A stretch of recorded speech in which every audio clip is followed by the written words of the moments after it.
I think I have omitted nothing but the props and scaffolds, which are not of use but in building. And how much is here? Show me another commonwealth in this compass. How many things? Show me another entire government consisting but of 30 orders. If you go to suit, there lie unto some of your courts 200 original writs. If you stir your hand, there go more nerves and bones onto the motion. If you play, you have more cards in the pack. Nay, you could not sit with your ease in that chair if it consisted not of more parts. Will you not allow your unto your legislator what you can afford your upholsterer, unto the throne what is necessary to a chair?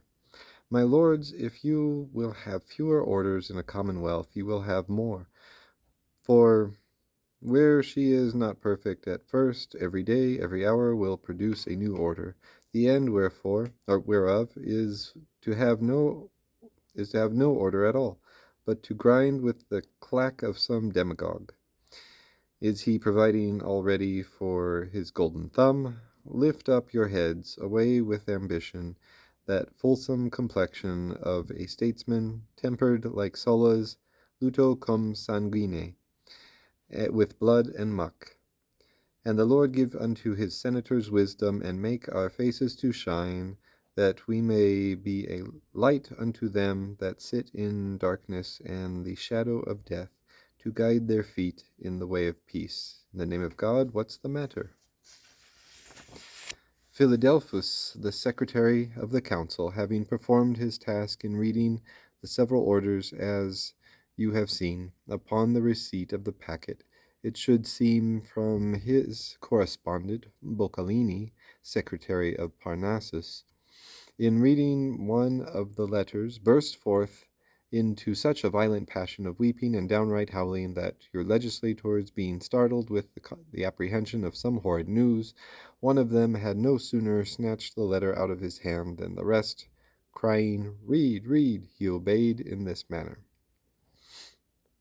The third instant, his Theban Majesty, having taken the nature of free states into his royal consideration, and being steadily persuaded that the laws in such governments are incomparably better and more assuredly directed unto the good of mankind than in any other, that the courage of such a people is the aptest tinder unto noble fire, that the genius of such a soil is that wherein the roots of good literature are least worm-eaten with pedantism, and where their faults have ever come unto the greatest maturity and highest relish, conceive such a loathing of their ambition and tyranny, who, as usurping the liberty of their native countries, became slaves to themselves, inasmuch as, be it never so contrary unto their own nature or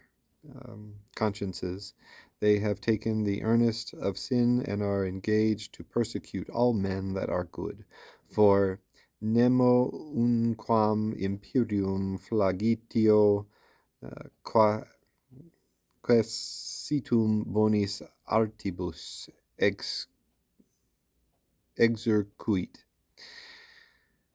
With the same or greatest rigor than is ordained by laws for the wicked, that he assembled all the senators residing in the learned court at the theatre of Melpomene, where he caused Caesar the dictator to come upon the stage, and his sister Actia, his nephew Augustus, Julia his daughter, with the children which she had by Marcus Agrippa, Lucius and Caius Caesar, Agrippa Postumus, Julia and Agrippina, with the numerous progeny which she bare unto her renowned husband Germanicus, to enter.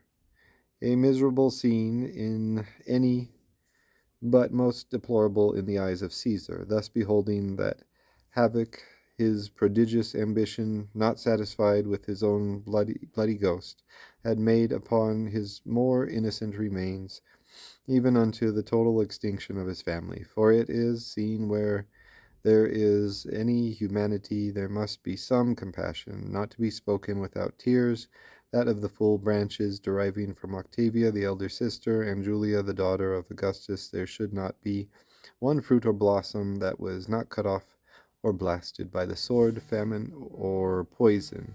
Now might the great soul of Caesar have been full, and yet that which poured in as much or more was to behold that execrable race of the Claudii, having hunted and sucked his blood with the thirst of tigers, to be rewarded with the Roman Empire and remain in full possession of the famous patrimony, a spectacle to pollute the light of heaven.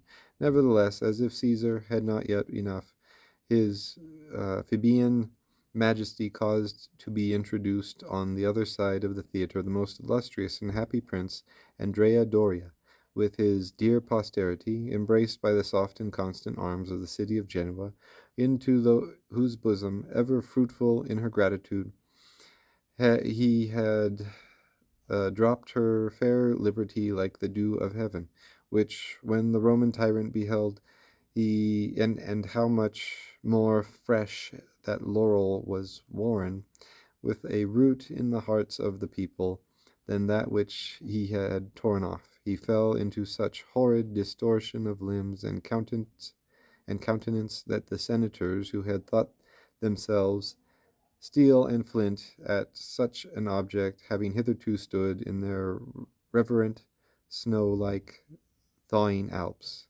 how now covered their faces with their large sleeves.